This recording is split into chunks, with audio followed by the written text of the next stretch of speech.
The book of 1 Samuel, chapter 1. There was a man named Elkanah who lived in Ramah, in the region of Zuph, in the hill country of Ephraim.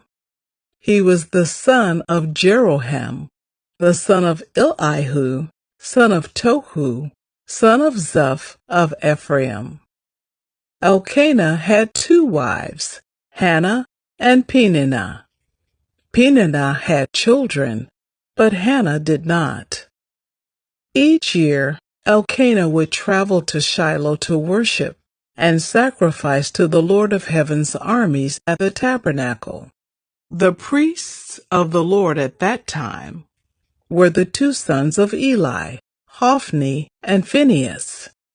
On the days Elkanah presented his sacrifice, he would give portions of the meat to Peninnah and each of her children, and though he loved Hannah, he would give her only 1 choice portion, because the Lord had given her no children.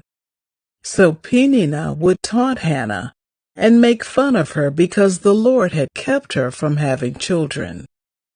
Year after year, it was the same. Peninnah would taunt Hannah as they went to the tabernacle. Each time, Hannah would be reduced to tears and would not even eat. "Why are you crying, Hannah?" Elkanah would ask. "Why aren't you eating? Why be downhearted just because you have no children? You have me. Isn't that better than having 10 sons?" Once, after a sacrificial meal at Shiloh, Hannah got up and went to pray. Eli the priest was sitting at his customary place beside the entrance of the tabernacle. Hannah was in deep anguish, crying bitterly as she prayed to the Lord, and she made this vow: "O Lord of Heaven's armies, if you will look upon my sorrow and answer my prayer and give me a son, then I will give him back to you.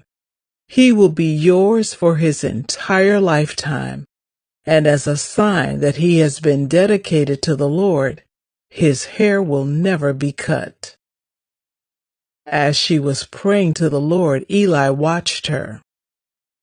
Seeing her lips moving but hearing no sound, he thought she had been drinking. "Must you come here drunk?" he demanded. "Throw away your wine." "Oh, no, sir," she replied. "I haven't been drinking wine or anything stronger. But I am very discouraged, and I was pouring out my heart to the Lord. Don't think I am a wicked woman, for I have been praying out of great anguish and sorrow." "In that case," Eli said, "go in peace. May the God of Israel grant the request you have asked of him." "Oh, thank you, sir," she exclaimed. Then she went back and began to eat again, and she was no longer sad. The entire family got up early the next morning and went to worship the Lord once more.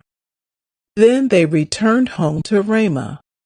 When Elkanah slept with Hannah, the Lord remembered her plea, and in due time she gave birth to a son. She named him Samuel, for she said, "I asked the Lord for him."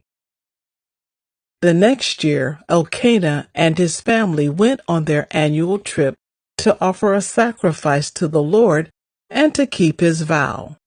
But Hannah did not go. She told her husband, "Wait until the boy is weaned.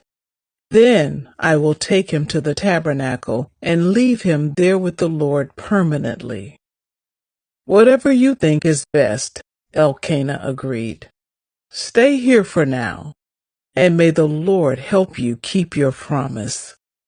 So she stayed home and nursed the boy until he was weaned. When the child was weaned, Hannah took him to the tabernacle in Shiloh. They brought along a 3-year-old bull for the sacrifice and a basket of flour and some wine. After sacrificing the bull, they brought the boy to Eli. "Sir, do you remember me?" Hannah asked. "I am the very woman who stood here several years ago praying to the Lord. I asked the Lord to give me this boy, and he has granted my request. Now I am giving him to the Lord, and he will belong to the Lord his whole life." And they worshiped the Lord there.